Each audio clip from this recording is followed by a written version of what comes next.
කන්ද, සිංහපුර, සමනන පැත්ත, වැලි කන්ද. මේ ගම්මාන සියල්ල පසු කරගෙන එද්දී සිතට සොම්නස දනවන කිසිත් ඇස ගැටෙන්නේ නැත. පිරිසක් නගරයේ සිට අලි නැරඹීමට පැමිණෙන අතර මේ ප්‍රදේශවල ජීවත් වන්නෝ කොයි මොහොතේ අලින්ගෙන් විපතක් වේදැයි බියෙන් මුළු ජීවිත කාලයම ගත කරති. ජීවිතේ පුදුම සහගතය. සතුට, සැපත, දුක් දුම්නස් කිසිවක් ඉරිගසා එකින් එක වෙන් කළ නොහැකිය. අයෙක් සතුටින් සිටියදී තවත් අයෙක් ශෝකයෙන් පසු වෙති. මිල මුදල්, යාන වාහන සහ අනිකුත් සෑම සියලු සම්පත් ඇත්තෝ වූ ජීවිතේ වෙනත් විවිධාකාර ප්‍රශ්නවලට මුහුණ දෙති. ඒ ප්‍රශ්න ඔවුන්ගේ සිතේ සතුට ඈත් මෑත් කර දමයි. අද පොත හිතේ වැඩසටහනින් අපි සාකච්ඡා කරන්නේ මල්රාජි වන්නිආරච්චි ලියූ අහස කෘතිය ගැන. මල්රාජි මහත්මියව බොහොම ආදරයෙන් ගෞරවයෙන් පිළිගන්න ගමන් පොතයි හිතයි වැඩසටහන අද ආරම්භ කරන්නයි මේ සූදානම් වෙන්නේ. ජීවිතේ හරි පුදුමාකාරයි. විවිධ දේවල් ජීවිතේ සිද්ධ වෙනවා. අපි බොහෝ දෙනෙක් මේ දේවල් දකිනවා, විඳිනවා. හැබැයි අපිට වැඩි ලේඛකයෝ වෙනස් වෙනවා. ඒ අය විඳින දකින දේවල් අනිත් අයගේ ජීවිත පරිඥාණය වෙනුවෙන් ලියලා සටහන් කරලා තියෙනවා. අන්න ඒ වගේ කෘතියක් ගැනයි අද අපි පොතයි හිතයි වැඩසටහනෙන් සාකච්ඡා කරන්නේ. මල්රාජි මහත්මිය අහස ලියද්දී සිත ගැන යම්කිසි හැදෑරීමක් එහෙම නැත්නම් පර්යේෂණයක් වෙන යම් කිසියම් මොහොතයක් සිත ගැන කරාද? සිත ගැන හිත ගැන කිව්වහම හිත කියන එක ඇත්තටම අපි අකුරු දෙකක වචනයක් වුණාට ඒක හරි සංකීර්ණ දෙයක් නේද සිත කියන එක. ඉතින් මම ඇත්තටම ජීවිතේ අපි හිතනකොට අපි ඉපදුණු දා ඉඳන් අපි හිතුවේ නැති වුණාට අපි මැරෙන මොහොතෙක්ම අපි හිතත් එක්ක අපේ හිතත් එක්ක ස්වයන් කතනයක යෙදෙනවා. ආත්ම භාෂණය. ආත්ම භාෂණය. අපි හිතන්නේ අපි එක තැනක හිටියට අපේ හිත හැම තැනම යනවා. ඒ වගේම ඔබ දන්නවා ඇති අපි දෙයක් දැක්කහම අපි කියනවා අපි ඇහෙනුත් කතා කරනවා හිතනුත් කතා කරනවා කියලා. සමහර විට අපි එළියට දාන්නේ අපි හිතෙන් කතා කරන දේ නෙමෙයි. අපි ඇහෙන් දකින දේ අපි එළියට දානවා. හැබැයි සමහරට අපේ හිත අපිත් එක්ක කරන කතාව ඊට වෙනස් එකක් වෙන්න පුළුවන්. ඔබතුමිය ඒකට එකඟ වෙනවා ඇති. ඕන කෙනෙකුගේ ජීවිතේ ඒ වගේ අවස්ථාවන් බොහෝයි. අහස කෘතිය එහෙම තැන් තියෙනවා. දැන් තිසාරා තමන් එක්ක තනියෙන් කතා කරනවා. සුදීරා තමන් එක්ක කතා කරනවා. වෙනුර කතා කරනවා. මේ හැමෝම එක අවස්ථාවන් වල තමන් එක්ක කතා කරනවා. මේ ආත්ම භාෂණය පොදු ලක්ෂණයක් කියලාද කියන්නේ? හැම කෙනෙකුටම පොදු ලක්ෂණයක්. ඇත්තටම බැලුවාම මිනිස්සු තමන් එක්ක තමයි අවංක කතා කරන්නේ නේ. තමන් එක්ක කතා කරනවා. හැබැයි අපි තව දුරටත් හිතලා බැලුවාම සමහර වෙලාවට අපි හිතනවා මම හිතන්නේ මෙහෙමයි, මගේ හිත මෙහෙමයි කියලා. සමහරලාට හිත කොච්චර සංකීර්ණද කිව්වොත් අපිටත් අපේ හිත අඳුන ගන්න බැරි අවස්ථාවලුත් තියෙනවා. මම එහෙම අවස්ථාවනුත් ඔය පොතේ සමහර තැන්වල ග්‍රහණය කරන්න උත්සාහ කරා. සුදීරා කියන චරිතය හැම වෙලාවෙම සුදු පාටින්ම ගොඩනැගිලා තිබිලා කිව්වොත් මම ඔබතුමිය මොකද හිතන්නේ ගැන? නෑ මම ඒකට එකඟ වෙන්නේ නෑ. මොකද සුදීරා අමුතු චරිතයක්. සුදීරා සාමාන්‍යයෙන් අනිත් අයට වඩා ටිකක් එක පුද්ගලයෝ දන්නවා විවිධයිනේ, විවිධයි විෂමයි, හිතන විදියත් විවිධයි. සුදීරාගේ ජීවිතේ ටිකක් නිසල්මන්. ඒක නිසල්මන්ව ගලා යන දිය දහරක් වගේ එහෙමයි. ඒ වුණාට ජීවිතේ ඒක නිසා මෙයා ජීවිතේ අනිත් අය වගේ තරුණ කාලෙට ආහම වෙන යාගේ ජීවිතේ මුණපාපු අත්දැකීම් වෙනස්. හැබැයි චුට්ටක් තාරුණ්‍ය ඉක්ම යනකොට එයාත් අනිත් අය වගේම පොඩි ජීවිතේ ප්‍රශ්න වලට මුහුණ දෙන්න පටන් ගන්නවා. ඒතකොට ඒ ප්‍රශ්න වලට මුහුණ දෙනකොට අර මං ඉස්සර කිව්වේ සුදීරාගේ චරිතයේ තියෙන විශේෂ ලක්ෂණ මුහුණ දීලා එයා පොඩ්ඩක් එයාගේ ජීවිතෙන් පලා යන්න උත්සාහ කරනවා. ඒකත් පස්සේ කාලෙක එයාට හිතෙනවා ඒක අසාර්ථක ප්‍රයත්නයක් කියලා. ඒ පෘථග්ජන ගතිය මතු කර ගන්නද ඔබතුමිය මේ ජාලිය කියන චරිතය සමීප කරලා ඔවුන් පෙම්වතුම් කරන්නට උත්සාහ කරන්නේ? ඔබ හරි. ඔව්. එහෙම උත්සාහයක යෙදෙනවා.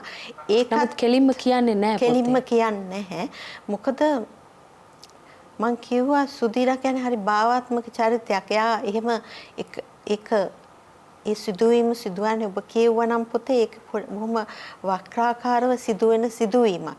එතකොට ඒකට එයාගේ අවට ඉන්න චරිතත් ඒ හා සම්බන්ධ වෙනවා. තිසාරා සුදත් මේ අය ඔක්කොම බලපෑම් කරනවා. ඉතින් ඒක ටිකක් පස්සේ කාලේ ඒ කියන්නේ ජීවිතේ මම කියන්නේ සමහරවිට ඕන කෙනෙක් තමන්ගේ ජීවිතේ ප්‍රශ්නයක් වුණාම සමහරවිට තමන්ගෙන්ම පරිගන්න නැත්තම් හුදකලා වෙන්න උත්සාහ කරනවා. සුධීරගෙත් එහෙම උත්සාහයක් ජීවිතේ එක් කාලයක ඇති වෙනවා. එහෙත් පස්සේ කාලෙක යාට හිතෙනවා ජීවිතෙන් පලා යන්න බෑ. අපි කිසි කෙනෙකුට ජීවිතෙන් පලා යන්න බෑ. සුධීරටත් පලා යන්න බෑ. අපි ජීවිතේ තුලම ජීවත් වෙන්න ඕනේ කියන. රංගපාලි චරිතය ඒක ටිකක් වෙනස් චරිතයක්. ඒ වෙනස ඇති කරගන්න. ඇයත් තමන්ගේ හිතත් එක්ක කතා කරනවා මම මීට වැඩිය සංයම වෙන්න ඕනේ. මම මීට වැඩිය මගේ ස්වාමි පුරුෂයාට සලකන්න ඕනේ. එහෙම හිතන ගමන්ම ඇය වෙනස් වෙනවා. මේ මනෝවිද්‍යාත්මක කාරණයක්ද ඔබතුමිය කතා කරන්නේ? ඒතන මනෝවිද්‍යාත්මක කාරණේකුත් මේ හැම දෙයකම මනෝවිද්‍යාත්මක කාරණා තියෙනවා. අපි කොයිකාගෙත් යම් යම් හැසිරීම් වලට බලපාන අපේ කුඩා කාලේ ළමා කාලේ මම මේ සාකච්ඡාවට පරිබාහිරව එක දෙයක් කියන්නම්. මම වෘත්තියෙන් සමාජ විද්‍යාඥවරියක්. ඉතින් සමාජ විද්‍යාවේ අපිට ගොඩාක් උගන්වනවා දැන් කෙනෙක්ගේ හැසිරීම ගැන කියනකොට කියන්නේ මිනිස්සයා කියන්නේ හරිම සංකීර්ණයි. දැන් සමහර උදාහරණ දෙනවා මට ඒවා මේකට අදාළ නැහැ. මම කෙටි එක උදාහරණයක් කියන්නම් අපිට මූලිකම පාඩම කියලා දෙන්නේ සමාජ විද්‍යාවේ ජලය රසායන විද්‍යාඥයෙකුට ජලය ගත්තාම හයිඩ්‍රජන් අංශු දෙකකුයි ඔක්සිජන් අංශු එකකුයි එකතු වුනහම ජලය හැදෙනවා. ඒක ලෝකේ ඕන තැනක ජලය නම් ජලය. ඒ ජලය. හැබැයි අපේ සමාජ විද්‍යාඥයෙකුට අපේ පර්යේෂණාගාරය ඇවිල්ලා තියෙන්නේ සමාජය. මේ සමාජයේ අපිට ඒගොල්ලන්ට හයිඩ්‍රජන් ඔක්සිජන් වගේ සමාජ විද්‍යාඥයෙකුගේ අමුද්‍රව්‍ය වෙන්නේ මිනිස්සු. එතකොට එක්කෙනෙකුට කොච්චර වෙනස්ද කියලා. ඉතින් ඒ වගේ දැන් මේකේ රංගපාලිගේ චරිතය ගත්තාම එයාගේ කුඩා අවදියේ ඉඳන් එයා යම් ජීවිතයේ මුහුණ දුන්නු ප්‍රශ්නත් පස්සේ කාලෙක එයා ජාලියත් එක ජීවත් වෙන්න පටන් ගත්තාම ඇති වෙන ප්‍රශ්නත් ඒ වල සංකලනයක් අනුව තමයි එයාගේ ඔයගලගේ ජීවිතේට ඒක ඊටාම ත්‍රිව්‍ර විදියට බලපාන්නේ. ඒ කියන්නේ මවගේ බලපෑම කියන එක ඔබතුමිය ඉඟි කරනවා. මවත් එහෙමයි කියලා ඇය ජාලියටම කියන අවස්ථාවක්. මේ දේවල් දිගට එනවා කියන එක. ජීවිතයේ කිසිම සංසිද්ධියක් මම විශ්වාස කරනවා හුදකලා සංසිද්ධීන් විදියට අපිට ගන්න බෑ. හැම දෙයක්ම එකකට සම්බන්ධයි. ඔයාගේ ජීවිතේ, මගේ ජීවිතේ. ඉතින් සමහර එක්කෙනෙක්ගේ ජීවිතය තව කෙනෙක්ගේ ජීවිතයත් එක්ක සාමාන්‍යකරණය කරන්නත් බෑ.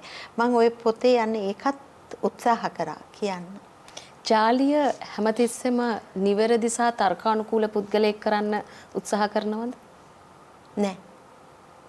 මම ඒකයි කියන්නේ අර එයා කියනවා කියලා ජීවිතේ දැන් වරදක් වුණත් ඒක වරදක් නෙවෙයි මොන විදියට හරි යම් සිතුවීමක් වුණාට පස්සේ විශේෂයෙන්ම ප්‍රේමය ආදරය වගේ බැඳීම් වල ඒවා අර ෆයිල් එකක් වහනවා වගේ වහලා පැත්තකින් තියන්න බෑ. මේ සිදුවීම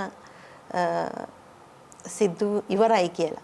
කෙනෙක් තව කෙනෙක් එක්ක පවතින සම්බන්ධයක් හෝ වෙන ඒ වගේ ගැඹුරු දෙයක් අපිට එහෙම කරන්න බෑ. ඉතින් ඒ ගැන ඒ අනුව බලනකොට මම ජාලියව කොයි වෙලාවකවත් එහෙම කරන්න උත්සාහ කරන්නේ මම සාමාන්‍යයෙන් හිතනවා කිසිම කෙනෙකුව සාමාන්‍යකරණය කරන්න බෑ. එක අවස්ථාවල මිනිසුන් විවිධ විදියට මුණ දෙනවා අවස්ථානුකූලව. සුධීර ගැන කතා කරනකොට කන්දකාඩු ඇල කියලා ප්‍රබල සංකේතයක් ඔබ යොදනවා. මේ කන්දකාඩු ඇල වේගයෙන් ගලා බසින එක තමන්ගේ සිතත් එක්ක නිරන්තර සංසන්දනයක් කරමින් මේ සංකේතය පාවිච්චි කරනවා. මොකද්ද මේකට? කන්දකාඩු කියන්නේ වැලි කන්ද පැත්තේ තියෙන මේ ඇත්තටම ගලා බහින ඇලක්. එතකොට මං හිතේ සිතුවිලි සුධීරගේ ඇලේ වතුර පාරත් එක මොකද ඒ යන ආරණ්‍ය සමීපේ තමයි මේ කන්දකාඩු ඇල තියෙන්නේ. ඉතින් ඇලේ වතුර පාරයි සමහරවිට රාත්‍රියට ඇත්තටම මටත් ඒක ඇහිලා තියෙනවා. ඒ ගිය වෙලාවල රාත්‍රියට මුකුත්ම වෙනසක් දැනෙන්නේ අර ඒ ඇලේ සද්දේ විතරයි ඇහෙන්නේ. ඉතින් ඒක මම හිතුවා ඒක සංකේතාත්මකව භාවිත කරන්න මේකෙදී. මට හිතේ හිතුවිලිත් ඒ වගේනේ උස් පහත් වෙනවා සමහරලාට වේගෙන් ගමන් කරනවා සමහරලාට එකම තැන තියෙනවා. මටත් ඇහිලා තිනවා කියලා පාවිච්චි කරා. ඒ කියන්නේ මේක යම්කිසි අත්දැකීමක් ලැබපු දෙයක්ද? එහෙම නැත්තම් කොහොමද මේ පොත ලියවෙන්නේ? අත්දැකීමක් නෙවෙයි. ඒ වුණාට අත්දැකීමක් නෙවෙයි කියන්න බෑ. ඔතන චරිත ගණනාවක් තියෙනවානේ. ඉතින් එක එක ජීවිතේ එක එක අය ඇසුරු කරලා දැකින දේවල් දන්නවනේ ලේඛකයෙකුට මේ තව කෙනෙක්ගේ අත්දැකීමක් පොදු අත්දැකීමක් කරගන්න පුළුවන්. අනිත් එක හිත ගැන හිතනකොට අපි මං ඉස්සෙල්ලා වගේ හිත තමන්ගේ හිත හරි පුදුමයිනේ ක්‍රියාත්මක වෙන විදිය සමහරලාට තමන් අතින් වරදක් වුණත් තමන් ඒක නෑ ඒක තමන් සාධාරණීකරණය කරනවා. ඉතින් මේක ගොඩක් අයගේ අත්දැකීම් එකට එකතු වුණු කතාවක් කියලා කියන්න පුළුවන්. අහස කියලා නම තියන්න හේතුවත් ඒකද? අහසත් වෙනස් වෙනවා. අපිව කලබල කරනවා සමහර වෙලාවට අපිව නිවනවා. අහස කියන්නේ හේතු දෙකක් නිසා අහස කියන නම දැම්මේ. එකක් ඔය කතාවේ ප්‍රධාන චරිතයේ සුදීරා. එයා කුඩා කාලේ ඉඳන්ම එයා මම කිව්වා එයා ටිකක් මානසික ඒකාග්‍රතාවයේ කුඩා කාලේ ඉඳන්ම තිබුණු කෙනෙක්. එයා හිතනවා අහස දිහා බැලුවහම හිතේ ඒකාග්‍රතාවය ඇති කරගන්න පුළුවන් කියලා. එයා කුඩා කාලෙත් අහස දිහා බලාගෙන ඒ වගේ හිතපු දේවල් ගැන ඔකේ විග්‍රහ කරලා තිනවා. ඒ අරෙන්න අපි සාමාන්‍යයෙන් හිතනකොට අහස කිව්වම අහස සමහර වෙලාවට අහස හරිය නිශ්චලයි. සමහරලාට හිතේ සිතුවිලි වගේ තමයි. හිතයි අහසයි දෙක එක වගේ. අහස මේ වැස්ස වෙලාවට කරවල වෙලාවට දරාගෙන ඉන්න පුදුම විදියට අහස හිතත් එහෙමයි. තියන්නේ එහෙම හිතලා තමයි මම අහස කියන්නේ. දුක්ඛ දෝමනස්යන් හිතේ දරා ගන්නවා. හරි සමහරලාට හරි සුන්දරයි අහස. හරි විචිත්‍රයි සමහරලාට හරි গুপ্তයි. හිත වගේ තමයි. වෙනුර චරිතයට අසාධාරණයක් වුණා කියලා ඔබතුමිය අතින් මම හිතුවා. මම පාඨකෙක් විදියට. ඒකට බැස්සට පස්සේ මට හිතෙනවා වෙනුර පව් නේද කියලා. වෙනුර පව්. වෙනුර වගේ අය හරියට ඉන්නවා සමාජයේ. වෙනුරගේ චරිතය මට ඔබ කියපු දේ මට තවත් සමහර අය කිව්වා. වෙනුරගේ චරිතය ඉස්සරහට ගෙනියන්න තුන. මොකද වෙනුර කියන්නේ ජීවිතේ ඊටමත් අසීරුතා මැද ඉගෙනගෙන මේ පස්සේ ජීවිතේ ගොඩනගාගෙන මහාචාර්ය කෙනෙක් වෙන කෙනෙක්. ඒතකොට එයා විවාහ වෙන්නේ හැබැයි තවත් විශ්වවිද්‍යාලෙම ආචාර්යවරියක් එක්ක එහෙම ඒ වගේ ජීවිතයක් ගත කෙනෙක් නෙමෙයි. නාගරික කොළඹ ඉස්කෝලේට ගිය කෙනෙක්.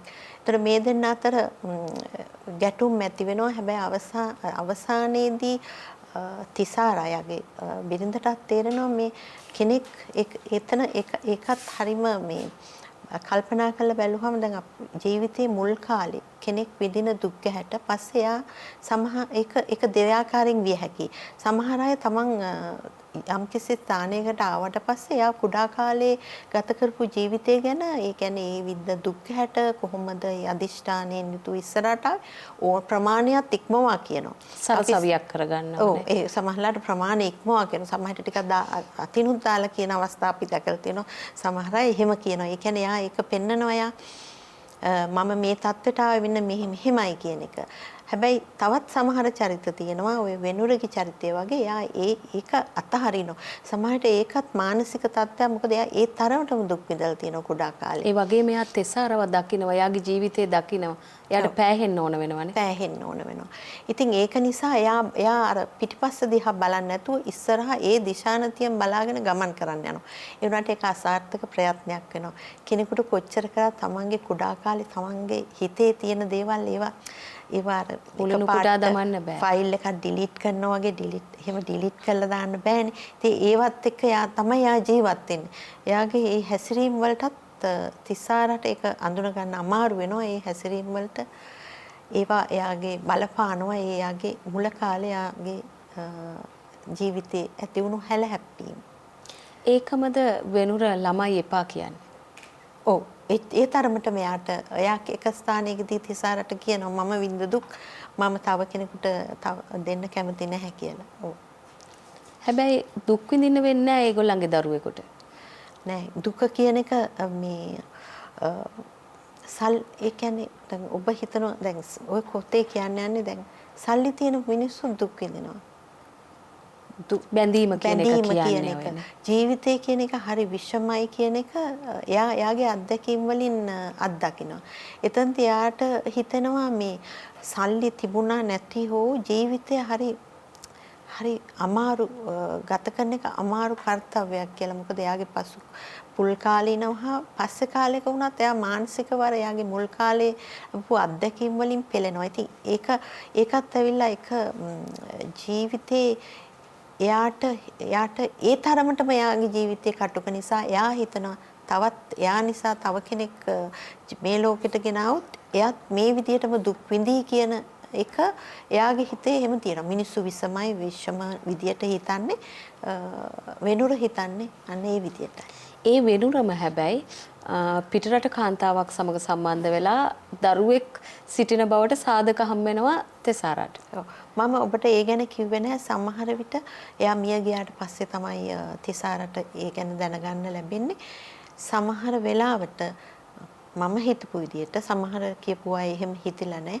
සමහර විට එයා ඒ ළමයා ගැන ගොඩක් හිතන නිසාත් කෙනෙකුට සමහරලාට තමන්ගේ දරුවෙක් කොතන හිටියත් පස්සේ අමතක කරන්න හැදුවත් ඒක අමතක කරන්න බෑ. මොකද තමන්ගේම දරුවෙන්නේ. ඉතින් ඒ හේතුව නිසා විය හැකි ඉන්නවා කියන එක. ඔව් විය හැකි යා ගොඩක් වෙලාවට සමහර අයට ජීවිතේ ගොඩාක් හැලහැප්පීම් දුෂ්කරතා වුණාම ඒගොල්ලන් ඒවා එකම අමතක කරන්න හදනවා. ඒකට එයාට තව ළමෙක් හිටියොත් තමයි එයා හිතන්න පුළුවන් එයාට අර මතකය නිතර ස්මරණය වෙන්න පුළුවන් කියලා. හැබැයි එයා එක තිසාරට කියන්නේ නැහැ. කෘතියේදී සමහර තැනක ඉඟි කරනවා ලංකාව කියලා නෑ දියුණු රට ලංකාවේ වගේමයි දියුණු රටවල් වලත් ඕපදූප සංසරණය වෙනවා කියලා. ඒක වෙනවා. කවුරුත් මිනිස්සුනේ. ඉතින් එක මට්ටමින් ඒක එහෙම සාමාන්‍යකරණය කරාට එක ආකාරයට වෙනවා. ඕකේ කියන්නේ දැන් අපි හිතනවා දැන් යම්කිසි සිදුවීමක් පිටරටක සිදු වුණාම ඒක ආයි ලංකාවට අපි තුන් විශ්වවිද්‍යාල පද්ධතිවල කියලා ඒක ලංකාවට ආයි එන්නේ නැහැ කියලා. එහෙම වෙන්නේ නැහැ. ඒවා කොහොම හරි කැරකිලා එන කොහොමදත් හොඳ දේවල් වලට වැඩිය නරක දේවල් වලට පියාපත් වැඩි. ඒ කියන්නේ විශ්ව ගම්මාන සංකල්පය ඇතුලේ ඒවත් තියෙනවා. අනිවාර්යයෙන්ම තියෙනවා. දියුණුව වගේම තියෙනවා. ඔව් සමහරලාට අපිට හිතනවා මොකද්ද මේ දියුණුව කියලා කියන්නේ කියලා. ඒකත් අමාරුයි විග්‍රහ කරනකොට මොකද්ද දියුණුව කියන එක. අනිත් එක දැන් ඕකේදී කියනවා දැන් අපි අධ්‍යාපනයෙන් අපි දැනුම වැඩි දියුණු කරගන්නවා. එතකොට ඒ වගේම අපි මනස කොහොමද මානසික ඒකාග්‍රතාවය සහ ප්‍රඥාව බෝධය අතර තියෙන එක මොකද්ද සම්බන්ධය කියලා. එතකොට අපි හිතන්නේ කෙනෙක් මොකක් හරි දෙයක් ගැන දැනුම වැඩි වෙනකොට තමන්ගේ ශාස්ත්‍රයේ මහාචාර්ය උදාහරණයක් කියන මහාචාර්යවරයෙක් එයාගේ ඒ දැනුමෙන් එයා පරිපූර්ණයි. එතකොට ඒකද හිත දැනුම සහ සිතේ ඇතිවෙන හිත දියුණු කිරීම කියන්නේ දෙකක් නේද කියන එක තමයි ඔය පොතේ මූලික වශයෙන්ම කියන්නේ යන්නේ. ඒකයි අවසානයේ සංවර්ධනය කියන්නේ සංවර්ධනය නෙවෙයි. හිතින් දැන් සමහරලාට දැන් අපි හිතුවට හිතේ ඇතිවෙන දැන් අධ්‍යාපනය තුලින් මිනිස්යාගේ මානසික සංවර්ධනය වගේම තමා තුළ ඇතිවෙන සංවර්ධනයක් තමන්ගේ හිත තුළ දරා ගැනීම ඒ වගේම හිත පාලනය කර ගැනීම ඒ වගේ දේවලුත් ඇති වෙනවා කියලා හිතුවට අධ්‍යාපනය තුලින් අර ඕකේ කියනවා අපි අධ්‍යාපනය ලැබුවට ප්‍රඥාව බෝධිය තුලින් ජීවිත සමීකරණ විසඳන්න ගියාම ඒ ජීවිත සමීකරණ විසඳීමේදී අර හිතේ තියෙන හිතේ තමන් ඉගෙනගත්ත අධ්‍යාපනය ලැබූ දේවල් වලින් ලැබෙන පිටුවහල මොකක්ද කියන එකත් ඔය කෘතියේ මම උත්සාහ කරා මේ ප්‍රශ්න කරන්න. නිර්මාණ කෘතිය ඇතුලේ තියෙන නිර්මාණාත්මක බවට ඔබතුමිය එකතු කරනවා විවිධ න්‍යායික කරුණු. මේවා නිර්මාණකරණය අපි පොතක් කියලා අපි සාහිත්‍ය කෘතියක් කියලා ගනිද්දී ඒක බාධාවක් කියලා කෙනෙකුට හිතෙන්න පුළුවන්. ඔව් මෙහෙමයි. කෙනෙකුට බාධාවක් කියලා හිතෙන්න පුළුවන්. දැන් අපි මම රචිකාවක් විදියට ලියන කෙනෙක් විදියට ඉස්සෙල්ලාම මගේ පාඨකයා මමනේ. එතකොට මම ලියන්නේ ඉස්සෙල්ලාම මම ලියන්නේ මට ඊළඟට පාඨකයාට කියලා. මම ලියනකොට මගේ හිතේ තියෙන දේ මගේ හිතේ තියෙන දේ තමයි මම වචනයට නගලා ඒ ලියන්නේ. දැන් එතනදී මම ඊට පස්සේ පාඨකයා මේක ග්‍රහණය කරගන්නේ කොහොමද කියන එක ගැන ඒක මගේ විදිය වෙන මම දෙවනුව හිතන්නේ. සමහර විට ඔබ කියු දේ සැබෑවක් වෙන්න පුළුවන්. ඒක පාඨකයාට සමහර විට ටිකක් සිත ගැන කරන විග්‍රහය සමහර විට ඕනවට වඩා ඉක්මවා යනවද කියලා හිතෙන්න පුළුවන්. ඒ වුණාට අවසාන විග්‍රහයේදී මට අවශ්‍ය වුණේ මේ හිතේ තියෙන ඕනම කෙනෙක්ගේ හිතේ තියෙන සංකීර්ණ බව ඒ හිත තමන්ගේ හිත තමන්ටත් අවනත නැති සංකීර්ණ බවින් යුක්ත දෙයක් කියන එක ගැන කියන්නයි මම උත්සාහ කරේ. ඉතින් ඒක පාඨකයා විවිධාකාර විදියට ඒක සිතන්නට පුළුවන්. ඒ වගේම මම තව දෙයක් ඔබට තුනක් දන්නේ කියවනකොට මම යමක් ලියනකොට මම හැමතිස්සෙම උත්සාහ කරනවා වචන අතරත් යම් දෙයක් තියෙනවානේ පේලි අතර අකුරෙන් ලියවුණු දෙයට ඔබට ගිහිල්ලා පේලි අතර ලියවුණු දෙයක් තියෙනවා. ලේඛකයා හැඟීම් හංගනවනේ. ඔව් අන්න ඒ දේ ගැන මට පොත කියවපු සමහර අයට ඒක වැටහිලා තියුණා. අර ඒක මම හරි කැමති දෙයක්. අපි පොතක් කියවුවහම පොතේ ලියලා තියෙන දේම නෙවෙයි අපි රචනා කරනකොට අපි ඔබට ගිය දෙයක් කියන්න උත්සාහ කරනවා. ඒක අකුරු වලින් පේලි වලින් නැති වුණාට පේලි අතර ඒක ගැප් වෙලා තියෙනවා. අපි කතා කරමින් සිටින්නේ මල්රාජි වන්‍යාරච්චි ලියූ අහස කියන කෘතිය ගැන. පුංචි විරාමයකට යන්න කලින් මට හිතුණා මෙහෙම දෙයක් මතක් කරන්න. අපි දන්නේ නැහැ අපේ හිත කොහොමද එක වෙලාවල් වලට සැරිසරන්නේ කියලා. සමහර වෙලාවට අපි අපේ උඩු හිතට එන දේ ඒ විදිහටම ක්‍රියාත්මක කරනවා. සමහර වෙලාවට අපි අපේ යටි හිතට දැනෙන දේ ඒ විදියටම ක්‍රියාත්මක කරනවා. හැබැයි අපි යටි සිත උඩු සිතෙන් පාලනය කරගන්නවා. දල සිත සහ ප්‍රකෘති සිත කියලා අපි හඳුන්වන්නේ ඒක. මේ කෘතිය ඇතුලේ සිත ගැන බොහෝ දේවල් සාකච්ඡා වෙනවා. අපි පුංචි විරාමයක් අරගෙන ඉන් අනතුරුව අහස ගැන තවත් කතා කරන්නට සූදානම්.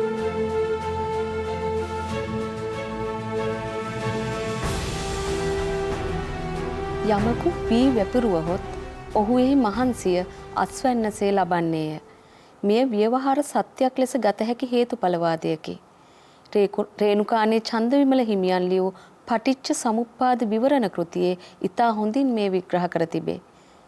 උදෑසන දානය වැළඳීමෙන් අනතුරුව පැවැත්වෙන කෙටි ධර්ම සාකච්ඡාවේදී කනවැකුණු බොහෝ දේ සුධීරාගේ සිතට හරිහැටි පිවිසුනේ නැත. ආකූල ව්‍යාකූල මනස එක් අරමුණක රැඳවීමට අපහසු ගතියක් දැනින.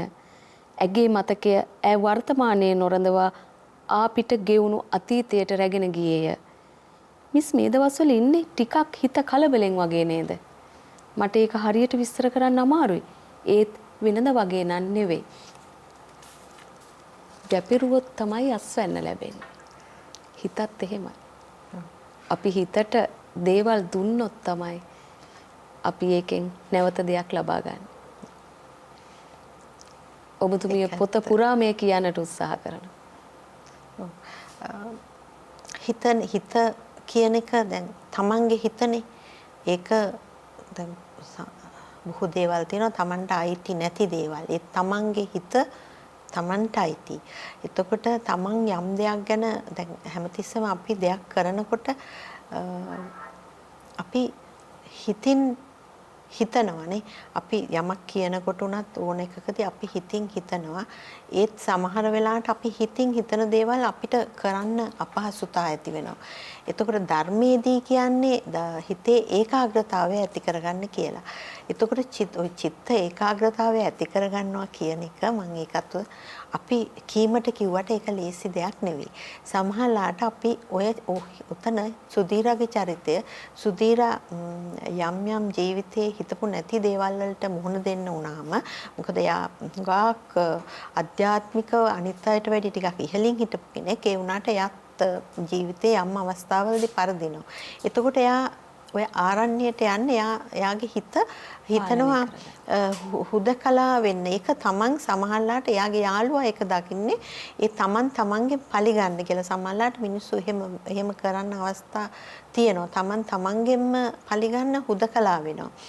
ඉතින් එතකොට මේ ඊළඟට දැන් එයා ආරණ්‍යයට ගියාට පස්සේ යාට තේරෙනවා මේ ඒක එච්චරම දැන් අපි දන්නවා ආරණ්‍ය වාසී වෙන්න මෙහෙණියක් වෙන්න කියන එක එච්චර පහසු කාර්යයක් නෙවෙයි. ඒකට ලොකු ශික්ෂණයක් ඕනේ. ඒ වගේම තමන් එයා විශ්වවිද්‍යාල කතිකාචාර්යවරියක්. එතකොට ඒ පරිසරයෙන් මිදිලා එයාට ගිහිල්ලා ඒකටත් වඩා මේකේ යථාර්ථය තමයි දැන් කෙනෙකුට හිටිකමම්ම ජීවිතය අතහැරලා යන්න බෑ. මොකද තමන්ට වගකීම් තියෙනවා, බැඳීම් තියෙනවා, තමන්ගේ දෙමව්පියෝ ඉන්නවා. ඒ අයට බලන්න ඕන. එයාගේ සුධීරගේ අනිත් පවුලේ අය ඉන්නේ ලංකාවේ නෙමෙයි පිටරට. ඉතින් සුධීරට අම්මයි තාත්තයි බලා ගැනීමේ වගකීම තියෙනවා. ඉතින් කාලයක් යනකොට එයාට ටිකක් ඒ බැඳීම් දැන් අපේ ජීවිතේ බැඳීම් කියන ඒවායින් සම්පූර්ණයෙන්ම අයින් වෙන්න එක කියන එක ලේසි නෑ. ඉතින් බුදුහාමුදුරුවෝ බුදු වුණාට ඒක කොච්චර ලොකු ඉතා අපහසු ක්‍රියාවක්නේ. එතකොට දැන් ආරණ්‍ය වාසී වීමට ගිය පමණින් එයාට භික්ෂුණී කෙනෙක් වෙන්නත් බෑ. ඒත් එයා ගත කරන ජීවිතේදී එයා ටික කලක් හුදකලා ඉන්නකොට ඊට පස්සේ එයාට ජීවිතේ අනිත් ප්‍රශ්න වලට මුහුණ දෙන්න සිද්ධ වෙනවා. ඒක නිසා තමයි එයා නැවතත් ආයිමත් කොළඹට එනවා. ඊට පස්සේ යාට ජීවිතේ හිතා ගන්න බැරි විදිහේ සිදුවීම් වලට මුහුණ දෙන්න වෙනවා. තිසාරටත් ඒ වගේ එහෙම ඒ වගේ චරිත තුලින් මෙහෙම ගොඩනගලා මම කියන්න උත්සාහ කරේ තමන්ට සල්ලි තියනවා, ඒ ඉගෙන ගත්තා, එතකොට ජීවත් වෙන වටාපිටාව ඒ සියල්ලටම පරිබාහිරව ජීවිතයේ ඇතිවෙන ප්‍රශ්නවලදී ඉගෙන ගත්තා කියලා ප්‍රශ්න ඇති වෙන්නේ නැත්තේ නෑ. සල්ලි තියනවා කියලා ප්‍රශ්න ඇති වෙන්නේ නැත්තේ නෑ. ජීවිතේ හරි විෂම සංකීර්ණයි. ඒකෙදි එක එක්කෙනා ඒ ප්‍රශ්න වලට මුහුණ දෙනකොට තමන්ගේ චිත්ත ඒකාග්‍රතාවය කොහොමද බලපාන්නේ කියන එකත් මම මෙතනදී විස්තර කරන්න විවිධ චරිත මම ගත්තා. විනීතා කියලා ඔකේ තව චරිතයක් තියෙනවා. ඒ චරිතයන්නේ මෙයා වගේම මහාන වීමේ බලාපොරොත්තුවෙන් ඒක වෙනමම චරිතයක්. ඒ ඇරෙන්න පස්සේ කාලෙක තිසාරගේ ස්වාමි පුරුෂයාගේ නැගණිය සම්බන්ධ වෙනවා. එතකොට එයා ඉන්නේ වෙනමම පසුබිමකින්, ග්‍රාමීය පසුබිමකින්. ඉතින් ඔකේ විවිධ ඒ වගේ මම විවිධ චරිත කතාවට එකතු කර ගැනීමෙන් උත්සාහ කරේ. අර මම කලින් කියපු දේ අපි කොයි මට්ටමක හිටියත් කොයි විදියක හිටියත් ජීවිතයේ සමාලාට විවිධාකාර ප්‍රශ්න වලට මුහුණ දෙන්න වෙනවා. ඒවට අපි එකිනෙකා මුහුණ දෙන්නේ එක එක ආකාරයට. අවසානයේ ඉතින් කිසි දෙයක කෙලවරක් නැහැ වගේ ප්‍රශ්නවලත් කෙලවරක් නැහැ. ඒතර මගෙන් සමහර අය කියවපු අය ඇහුවා මේකේ සුන්දරයි කියලා දෙයක් නැද්ද කියලා. සුන්දර කියලා දෙයක් නැත්තේත් නැහැ. හැම අසුන්දර දෙයකම සුන්දර දේවලුත් තියෙනවා. හැබැයි යථාර්ථය එක්ක යථානුරූපව ජීවිතය දිහා බලන්න පුළුවන් වෙන එකත් හරි සුන්දරයිනේ ජීවිතේ. සුන්දරත්වය කියන්නේ මොකක්ද කියලා හිතනවා. සුන්දරත්වය කියන්නේ මොකක්ද කියන එක. අවබෝධය කියන එක. අවබෝධය කියන එක. අන්න ඒකයි සමහර වෙලාවට අපි සුන්දරත්වය කියන එක හරි සමහරවිට හරි තාවකාලික දෙයක්. ඒ වුණාට දැන් මානසික ඒකාග්‍රතාවය ඇති කරගෙන ඒ දකින්න සුන්දරත්වය තාම ඒක ඉහළ මට්ටමේ එකක්. ඒ වුණාට නිවීමක්. ඒ වුණාට ඒ தත්ත්වයට යනවා කියන එක අපි හිතන තරම් පහසු දෙයක් නෙවෙයි. මොකද හිතත් එක්ක කරන ගනුදෙනුවක් නිසා. ඒක පෘථග්ජනයන්ට වගේම මේ ශාසනයට ඇතුළත් වෙලා ඉන්න භික්ෂුණීන්ටත් බලපානවා කියලා ඔබතුමිය කියනවා. අනිවාර්යෙන්ම ඒකයි මම ආරණ්‍යයේ තියෙන පරිසරය ගැන කියන්න උත්සාහ කරේ. ඒක ලෙහෙසි පහසු කාර්යයක් නෙවෙයි අපි හිතුවට. එතනත් ඉන්නවා දුරකථනයේ ඉල්ලන අය, වාහනේ හන්දියට යන්න ඉන්න අය, ඒ වගේම කේලම් කියන අය. ඔව්. මොකද පෘථජ්ජනයිනේ සමහර වෙලාවට දැන් ඔය අපිට ආරණ්‍යවල ගියාම උනත් අපිට හම්බ වෙන විවිධාකාර චරිත. ඒක මෙහෙණින් වහන්සේලාට පමණක් නෙවෙයි භික්ෂුන් අතරේ උනත් විවිධ පිරිස් විවිධ ගති රටා තියෙන අය ඉන්නවා. එතකොට සිරුරක් ඇන්දා කියලා ඒ සියල්ලම අභිබවා යන්නේ තයි හිත කියන එක තාමත්ම අපහසුයි. හිත චිත්ත ඒකාග්‍රතාවය ඇති කරගන්න. ඉතින් මෙතනදී ඒ සම්බන්ධයෙන්ුත් මම කතා කරලා තියෙනවා සුධීර සම්බන්ධයෙන්. සුධීර මෙහෙණියක් වෙන්න ගියා.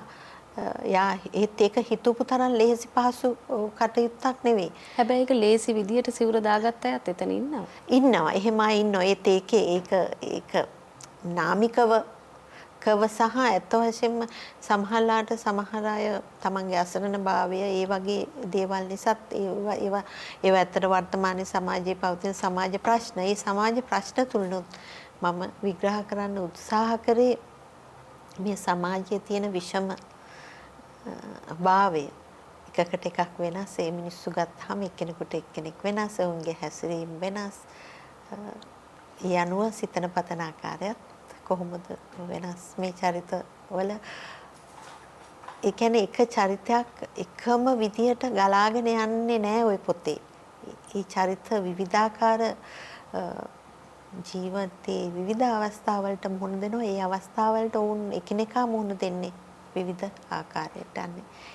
ඒක පදනම් කරගෙන තමයි මේ ලිවීම. ඒ කියන්නේ විශේෂයෙන්ම මම කියන්න උත්සාහ කරේ අධ්‍යාපනය ලැබනකොට අපි හිතනවා ජීවිතේ අධ්‍යාපනය ලැබීම තුළින් ගොඩක් ප්‍රශ්න වලට විසඳුම් ලැබෙනවා කියලා. ඇත්ත අධ්‍යාපන කෙනෙක් අධ්‍යාපනය ලැබීම තුළින් ගොඩාක් ප්‍රඥාව දියුණු කරනවා, මනස දියුණු කරනවා. ඒ වුණාට ඊට පරිබාහිරව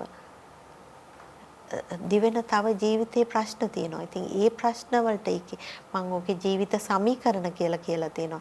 ඒ ජීවිත සමීකරණ මතුවෙන ජීවිතේ මතුවෙන විවිධ ජීවිත ප්‍රශ්න වලට ජීවිත සමීකරණ වලට උත්තර සපයන්න සමහර විට Taman ලැබපු අධ්‍යාපනයට බැරි වෙන්න පුළුවන්. සමහර දේවල් තියෙනවා අත ගැහුවහම ගොඩක් කරදර සිද්ධ වෙනවා. දැන් මේ භික්ෂු භික්ෂුණී ශාසනවලට අත ගැහලා ඒ වගේ අතුලාන්තයේ ලිවීම සමහර වෙලාවට සමාජීය වශයෙන් ප්‍රශ්න ඇති කරන්න ඉඩ තියෙනවා. එසේ නොසිතා කොහොමද මේ ප්‍රශ්නෙට නොබියව උත්තර දුන්නේ? ඇත්තටම කියනවා නම් ජීවිතේ දැන් ඔබ අහුවේ ප්‍රශ්නය මේ ටිකක් සංකීර්ණ ප්‍රශ්නයක්. ඇත්තටම දැන් එයා ගිය ආරණ්‍යයට එයා මුලින්ම මේ පරිශ්‍රණයක් කරන්න එයා ගියා. කලින් ගියා. විශ්වවිද්‍යාල ශිෂ්‍යාවක් ඉන්නව සිටින කාලේ එයා ඒ ආරණ්‍යයේ පරිශ්‍රණයකට ගියා. එතනදී එයා ඒ පරිශ්‍රණය කරා ඒ කෘත්‍යයක්. ඊට පස්සේ එයා දැන් පරිශ්‍රණයක් කරනකොට ගිහිල්ලා ගත කරන්නේ කෙටි කාලයක්නේ. දැන් ඒ කාලේ එයා ලැබපු අත්දැකීම් පරිශ්‍රණයේදී එයා ලබාගත් දත්ත එයා ඒ වාර්තාවට ඇතුළත් කරපු කරුණු සංසිද්ධීන් පස්සේ කාලෙක එයා ගියේ ඉස්සෙල්ලාගේ පරිශ්‍රකාවක් විදියට. ඊට පස්සේ එයා යන්නේ මෙහෙණින් වහන්සේ කෙනෙක් වෙන්න බලාගෙන යන්නේ. උනාට ඒකට යට ඉඩ ලැබෙන්නේ නැහැ. අර එතනදී මම ගොඩක් කියන්න උත්සාහ කරේ දැන් එතන ඉන්නවා මෙහෙණින් වහන්සේලා ඊ타ත්ම ඉහළ එක මට්ටමට ආව මෙහෙණින් වහන්සේලා.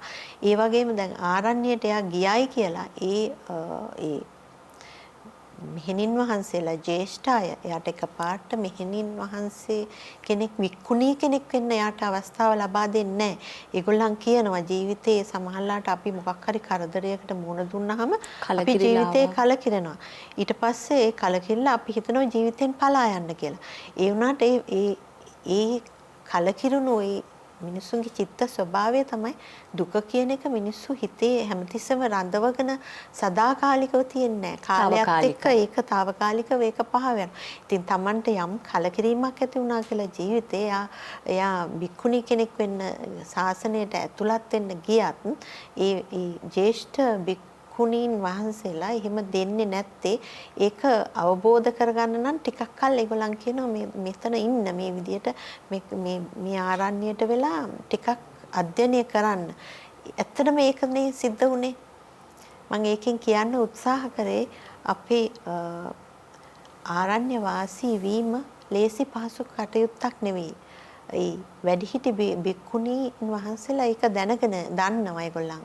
ඒක නිසා තමයි මේ පරිවාස කාලයක් දෙන්නේ. ඒ කාලය තුළ දෙයා ගොඩාක් දේවල් ජීවිතය අවබෝධ කරගන්නවා. ඒ වගේම එයා අවබෝධ කරගන්නවා ඇත්තටම මේ හිත ඒකාග්‍රතාවයටපත් කරන්න ධර්මය දකින්න ඇත්තටම භික්ෂුණී කෙනෙක් වෙන්න ඕනේ නැහැ. Tamanට පුළුවන් මේ ශික්ෂණය ඇති කරගන්න.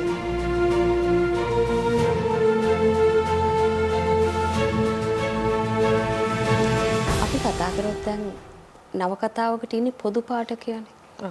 ඒ අය බෞද්ධාගමික වෙන්න පුළුවන්, ක්‍රිස්තියානි දහම ඇසුරු කරන අය වෙන්න පුළුවන්, තව වෙන යම් හෝ දහමක් ඇසුරු කරන අය වෙන්න පුළුවන්. එතකොට බුද්ධාගම බෞද්ධ දර්ශනය ඇසුරු කරන කෙනෙකු හැර වෙනත් කෙනෙකුගෙන් මේ පොත ගිලිහෙන්න පුළුවන්ද? මොකද මේ පොතේ එක පැත්තකට බරවීමක් තියෙනවා. සාර්ව පාඨකයන්ගෙන් මේක ගිලිහෙන්න පුළුවන්. මම එහෙම හිතන්නේ මොකද මම හිතනවා ඕකේ ගොඩක් කතා කරලා තින්නේ හිත ගැන. ඒ වගේම හිත ගැන කියලා තියෙනවා සමහරලාට ධර්මයෙන් කියලා තියෙනවා තමයි. ඒ වුණාට ඒ හැම කියලා තියෙන දෙයක්ම පොදුයි. දැන් අපේ බෞද්ධයෝ හිත කිව්වහම බෞද්ධයෙක් හිතන විදියයි අන්‍ය ආගමික කෙනෙක් හිතන විදියේ වෙනසක් වෙන්න පුළුවන්. ඒක වෙන්නේ දැන් ඔබ දන්නවා සමාජානුයෝජනය කියලා අපි කුඩා කාලේ සමාජානුයෝජනයට භාජනය වෙන ඕනම කුඩා දරුවෙක් ඒකෙදී යා තමන් ජීවත් වෙන පරිසරය, තමන්ගේ පවුල පරිසරය, පාසලින් යම් දේවල් ලබා ගන්නවා. එතකොට ඒ ලබා ගන්න දේවල් අතර ආගම ප්‍රධාන දෙයක් වෙනවා. එතකොට ඒ ආගමික ඒ පුහුණුව ඒවා තුලින් තමයි චින්තනය ගොඩ නැගෙන්නේ. ඒක නිසා වෙන්නේ නැති ඔබ මේ ප්‍රශ්නය මගෙන් අහන්නේ. එතනදී ඔබ හරි ඒ වුණාට මෙතනදී ඊට වැඩිය පුළුල් අර්ථයකින් කියනවා නම් හිත ගැනනේ හිත මූලික කරගෙන. එතකොට ඕන කෙනෙක්ගේ හිතට දැනෙන දුක්ඛ දෝමනස්යන් දැනුණාම එතකොට සතුට දැනෙන එක ඒව ඇවිල්ලා ආගමට පරිබාහිරව සෑම කෙනෙකුටම පොදු ගුණාංගනේ ජීවිතයේ මුහුණ දෙන දුක්ඛ දෝමනස්යන්. හැබැයි සමහර විට ඔබ කියන එකේ යම් දෙයක් තියෙනවා. මොකද සමහරලාට මිනිසුන්ට දුක්ඛ දැනුණාම එක එක විදියට තමයි ඒකට පිළිසරණ පතන්නේ. ඉතින් සමහරට තමන් පාට කරගෙන ඉන්නේ තමන්ට ලැබුණු දේවල් වල සායම් වලින් තමයි ජීවිතේ. එහෙම තියෙනවා. ඒ වගේ මම තව චරිතයක බෞද්ධ දැන් තිසාරගේ සැමියා වෙනුර එයා එන්නේ අනිත් වෙනත් ආගමක පාස්ටර් කෙනෙක් තමයි යාට ඉගෙන ගන්න උදව් කරන්නේ. ඉතින් අර ඒ වගේ දේවලුත් ඇතුළත් කිරීම තුලින් නමුත් එයා එතනට යන්නේ නැහැ. එයා එතනට යන්නේ නැහැ. මොකද එයාට ඕන උනේ එයාගේ ඉනිමගක් විතරයි. ඉනිමගක් විතරයි. මේ වගේ එහෙම දෙයක් ඇතුළත් කරන්න හේතුනේ අර තිබුණු ඒකමිතිය කඩා ගන්නද? එහෙමද අදහස් කරන්නේ? එහෙමමත් නෙවෙයි. මෙතනදී මම බුද්ධාගම ගැන කිව්වත් මම හිතන්නේ බුද්ධාගම කියන්නේ දර්ශනයක්නේ. ඒක පුළුල් අපේ ආගමක් ගත්තත් ඒකේ දර්ශනයනේ. ඒකෙදි හිත විග්‍රහ කරනවා. හරි ලස්සනට හිත විග්‍රහ කරන තැන් තියෙනවා.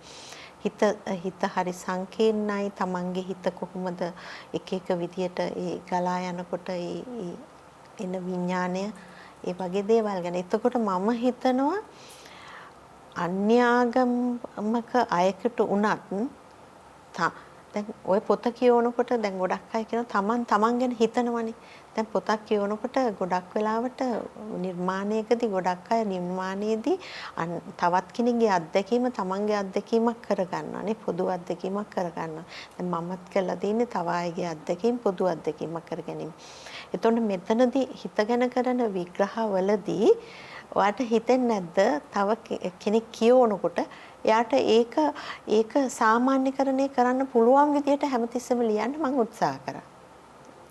එතකොට මම දන්නේ නැහැ ඒ උත්සාහය කොච්චරන් දුරට සාර්ථකද කියලා. හැබැයි මම ඒ උත්සාහය දරුවා. දැන් මේ පොත ඇතුලේ තව කතා වෙන ප්‍රබල දෙයක් තමයි මේ අපේ සමාජ ක්‍රමයේ ඇතුලේ ඇති වෙච්ච ගැටලු. ඔබ සමාජ විද්‍යාඥවරියක් නිසාම මේකට අපිට හොඳ උත්තරයක් ලැබෙයි කියලා හිතනවා. ඩයස්පෝරාව කියන එක. දැන් අපි ඉගෙන ගත්තම රංගපාලි යනවා වෙන රටකට. වෙනුර යනවා වෙන රටකට. ජාලිය යනවා වෙන රටකට. දැන් වෙනුර යනවා විවිධ පලායම් තමන්ගේ පොත්ෙලි දැක්වීම විවිධ දේවල් සමාජ පන්ති හොයාගෙන යනවා. තිසාර වුණත් වෙන රටක ඉගෙන ගන්නවා. ඉතින් මේකෙන් කියන්න උත්සාහ කරනවද ලංකාව ඇතුලේ බුද්ධිමතුන්ට අසාධාරණයක් වෙනවා කියලා? නෑ. මේකේ කියන්න එක වෙන පොතක එහෙම වෙන්න පුළුවන් වෙන ඒක විය හැකි සංසිද්ධියක් වෙන්න පුළුවන්. ඒ වුණාට මේ පොතේ කිසිම වෙලාවක කියලා නෑ මොකද ඒගොල්ලන් උසස් අධ්‍යාපනයට යන්නේ. හැබැයි ජාලිය ඒ රටේ නවතින්නේ රංගපාලියගේ බිරිඳට ඒක අවශ්‍ය වුණු නිසා යා ඒ රටේ නවතිනවා. ඒ වුණාට දැන් ඇත්තට කතා කරනකොට දැන් අපි ඔය ඩයස්පෝරා කියන එක මට්ටම් වලින් කතා කරන්නේ. දැන් මේ වගේ විශ්වවිද්‍යාලවල අධ්‍යාපනය ලබන අය සමහර විට ඒගොල්ලන් පිටරට ජීවත් වෙනවා විය හැකියි. හැබැයි ඒගොල්ලන්ගේ නිරන්තර සම්බන්ධයක් තියෙනවා මේ අපේ රටේ විශ්වවිද්‍යාලයකත්. ඒ වගේ චරිත තමයි ජාලියගේ චරිතය. දැන් රංගපාලිගේ වුණත් චරිතේ යම් සම්බන්ධකම් තියෙනවා. ඒතකොට මම ඒවා දකින්නේ ඒක වෙනස් ආකාරයකට. ඒගොල්ලෝ විශ්වවිද්‍යාල පද්ධතිය ඇතුලේ ඔබතුමිය කියනවා එක්තරා මහාචාර්යවරියක් මේ පරිශන හොයාගෙන යන්න මේවත් එක්ක සම්බන්ධ වෙන්න කියලා පොඩි උපහාසයක් නගනවා පොත ඇතුලේ. ඒ වගේ දේවල් තින් ඕනෑම දැන් අපේ පොදුවේ අපි හිතනවා දැන් අපේ විශ්වවිද්‍යාල පද්ධතිය තුළ සමහරලාට පිටරට විශ්වවිද්‍යාලත් එක්ක බැලුවහම ඒ උගන්වන දේවල් බැලුවහම ගොඩක් වෙලාවට පිටරට විශ්වවිද්‍යාලවල හරිම ප්‍රායෝගිකයි උගන්වන දේවල්. ඉතින් ඒක රටක සමාජ ආර්ථික දේශපාලන ඒවත් එක්ක විවිධාකාර විදියට එනවා. දැන් උදාහරණයකට ගන්නවා නම් පිටරට විශ්වවිද්‍යාලවල මහාචාර්යවරයාට උනත් කතා කරන්නේ නම කියලා. දැන් මෙහෙ එහෙම කියන්නේ. ඉතින් ඒ වගේ දේවල් වලින් දැන් විවිධ වෙනස්කම් තියෙනවා. ඒ වගේම ගුණාත්මක පැත්තෙන් බැලුවාම අපේ විශ්වවිද්‍යාලවල අපේ සාමාන්‍යයෙන් රටක ආර්ථික වර්ධනයක් වෙන්නේ නැත්නම් ආර්ථිකයට පහළ බැසීමක් නම් වෙන්නේ ඒ අනුව රටේ අධ්‍යාපනයට වේදම් කරන මුදලුත් ප්‍රමාණය අඩු වෙනවා නම් එතකොට සමහර වෙලාවට අපිට හිතෙනවා දැන් අපි සමහරලාට අපිට විශ්වවිද්‍යාලයට ගියාම හිතෙනවා අනේ අපි මීට දශක ගානකට කලින් අපි ඉගෙන ගන්න කාලේ තිබිච්ච විදියම නේද තාමත් කියලා. එහෙම ඕන කෙනෙකුට ඒ කනගාටුව ඇති වෙනවා සමහරලාට. මොකද සමහරලාට පිටරට විශ්වවිද්‍යාලවල හරි ප්‍රායෝගිකයි ළමයින්ට. ඉගෙන ගන්න තියෙන දේවල් සමහරලාට ඒ වගේ දේවල් සාමාන්‍යයෙන් ඒ උපහාසයකින් ඒක කතා කරන්නේ. ලාලනී උනත් උපහාසයකින් මම හිතන්නේ සමහර වෙලාවට ඒ වගේ සිදුවීම් විශ්වවිද්‍යාල වල සහ අනිකුත් අධ්‍යාපන ආයතනවලත් ඒ වගේ සිදුවීම් වෙනවා. සමහරලාට ළමයින්ට ගොඩාක් වෙලාවට ප්‍රායෝගිකව අධ්‍යයන කටයුතු කරන්න තියෙන ඉඩ අඩු වෙනවා. ඒ වගේ ප්‍රශ්න පවතිනවා. ඒක මම සමහරලාට මම ඒ වගේ දේවල් පොතට ඇතුළත් කරේ අර ප්‍රායෝගිකව සිද්ධ වෙන දේවල් සහ පොඩි කියවන කෙනාට මොකද කවුරුත් වගේ දන්න දේවල් අලුත් දේවල් නෙමෙයි වුණාට වෙනත් ආකාරයකින් ඉදිරිපත් කරන්න මම උත්සාහ කරා. ඒතර මේ කෘතිය ඇතුලේ තිසාර උදව් කරනවා තමන්ගේ ස්වාමිපුරුෂයාගේ නංගිට. සමාජ පන්තියත් බලපානවද කෙනෙක්ට උදව් කරන්න? වෙනුර කැමති වෙන්නේ නැහැ. නමුත් තිසාර කියන්නේ ටිකක් ඉහළ පැලැන්තියක ජීවත් වුණු කෙනෙක්. ඇය කිසිදු කතන්දරයක් නැතුව වෙනුරගේ මුදල් ටික වියදම් කරනවා. එයා ගිනුමෙන් කැපිලා යන විදියට හැම මාසෙම නංගිට වෙනම මුදලක් ඇය වෙන් කරනවා. සමාජ පන්තියත් බලපානවද උදව් කරන්න? සමාජ පන්තියත් බලපාන්න පුළුවන්. හැබැයි මේකෙදි මම කියන්න උත්සාහ කරන්නේ දැන් අපි හිතමු දෙන්නෙක් විවාහ වෙනවා කියලා. ඒ දෙන්නගේ සිතුම් පැතුම් 100%ක්ම එක හා සමාන වෙන්නේ නැහැ. හැබැයි ඒගොල්ලන් එකම සමාජ ආර්ථික වටාපිටාවක නම් සමහරලාට ගැළපීම යම් දුරකට ඒකාග්‍රතාවයක් තියෙන්න පුළුවන්. හැබැයි වෙනුරගේ තිසාරගේ ගත්තාම වෙනුර ගොඩක් අමාරු මෙන් අධ්‍යාපනය ලබාගෙන ඈත ගමක කමකින් ඇවිල්ලා මහාචාර්යවරයෙක් බවට පත් වෙනවා.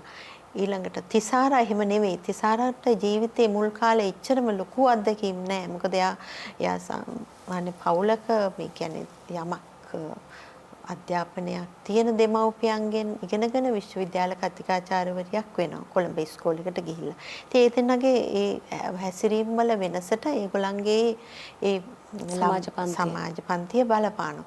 හැබැයි මෙතනදී වෙනුර අර මං කලින් කිව්වත් වගේ වෙනුර ඇත්තටම එයා බය වෙනවා. එයාගේ අතීතය හරි මිනිස්සෙක් අධ්‍යාපනයත් එක්ක ගොඩක නගා ගන්නවනේ ස්ටේටස් කියලා එකක් තත්වයක් කීර්තියක්. ඉතින් කීර්තියක් එයා ඒ කීර්තියට එයා හානියක් වෙයි කියලා එයා හිතනවා. මේ මම කලිනුත් සඳහන් කරේ එක අය ඒක නිර්වචනය කරන්නේ මේ අර්ථගත කරන්නේ විවිධ විදියට. එයාගේ කුඩා කාලේ ළමා කාලේ එයාගේ නෑදෑ හිත මිතුරන් එයා හිතනවා එයාගේ කීර්තියට ඒක බාධාවක් වෙයි කියලා. අනිත් එක ජීවිතේ යන විදියට එක යන රටාවක් ගොඩ නගා ගන්නවනේ ඒගොල්ලන්ගේ අධ්‍යාපනයේ වත්පොහසත්කම් කීර්තියත් එක්ක ගොඩනගා ගන්න ඒ වාතාවරණයට එයා හිතනවා අර ගමේ ඉන්න ඒගොල්ලන් ඒ නෑයෝගේ එක් සමග කිට්ටු සම්බන්ධතාවයක් ඇති කරගත්තොත් ඒක බාධාවක් කියලා.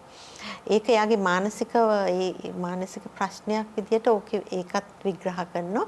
හැබැයි එයාගේ මරණයෙන් පස්සේ තිසාරා අර එයාගේ ඥාතීන්ට උදව් කරන්න ඕන කියලා එයාට හිතෙන්නේ තිසාරා හරි මේ එයාගේ ඉන්ඩිපෙන්ඩන්ට් කෙනෙක් හරි ස්වාධීනයි. ওই චරිතය ඒක කියන්න උත්සාහ ගන්නවා. ඉතින් ඒ ස්වාධීනකම නිසාම එයා හිතනවා එයාට එහෙම අරයාගේ වස්තුව ගැන එහෙම එකක් හිතෙන්නේ නැහැ. එයාට හිතනවා සාධාරණයක් ඉෂ්ට කරන්න ඕන කියලා. ඉතින් වෙනුර නැති වුණත් වෙනුර වෙනුවෙන් සාධාරණයක් ඉෂ්ට කරන්න එයා එතන උත්සාහ කරනවා. මේ චරිත විවිධ චරිත ගොඩක් මේ පොත ඇතුලේ තියෙනවානේ. අපිට කාල වේලාවත් හරස් වෙනවා. මේ චරිත තිසාර කියන චරිතය ගත්තොත් එයාව රට යවලා අම්මලා ගාවට යවලා ඒ චරිතේ එතනින් නවත්තනවා. සුදීරා තමන්ගේ අම්මා බලාගෙන ඉන්නවා කියලා සපත කරලා ඒ චරිතය එතනින් නවත්තනවා. ජාලිය රංගපාලිගාවට යවලා ඒ චරිතය නවත්තනවා. මේ චරිතවල අවසානයේ අපිට නිෂ්ඨාවක් දැනෙන්නේ නැහැ පාඨකයෙ විදිහට. මොකද්ද උනේ කියලා අපිත් පොඩි අතරමං ගතියක් තියෙනවා. ඒක හිතලා කරාද? හිතලා කරා. මොකද මම කැමති නැහැ කිසි දෙයක් මම කලින් කිව්වනේ දැන් මේකේ මම මේ කතාවේ කියලා තියෙන දේ සමහරවිට තව කෙනෙක් වෙනත්ම විදියකට හිතන්න පුළුවන්. දැන් හිතන්න අපි ප්‍රඥාව කියන්නේත් ඒකනේ අපි යම් කෘතියක් කරලා අපි බලාපොරොත්තු වෙනවා පාඨකයා ඒක කියවලා එයා ඒක තමන්ගේ කෝණයෙන් බලලා එහෙම දෙයක් ගැන මම පෞද්ගලිකව මම කැමති එහෙමයි. කියන්නේ චරිත ඇතුළට කිඳා බහී කියලා. ඔව්. තමන්ගේ කරගනී කියලා. තමන්ගේ කරගනී කියලා.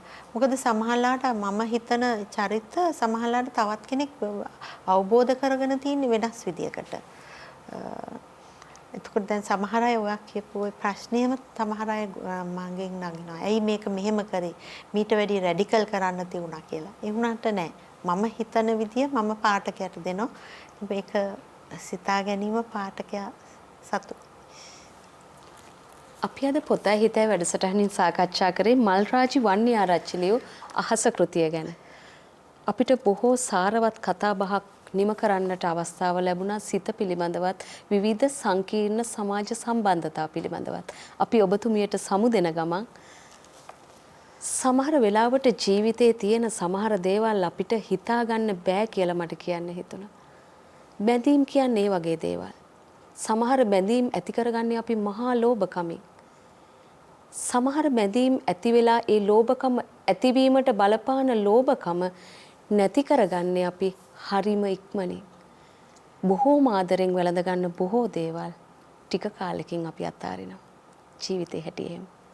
පොතයි හිතයි වැඩසටහනින් අපි උත්සාහ කරන්නේ මේ පොත් ඇතුලේ දිය වෙලා තියෙන අන්න ඒ වගේ සංකීර්ණතා ඔබට පෙන්වා දෙන්නට.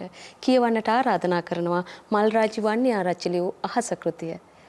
අද පොතයි හිතයි වැඩසටහනින් අපි සමුගන්නයි සූදානම් වෙන්නේ. ඔබට සුබ සතියක්.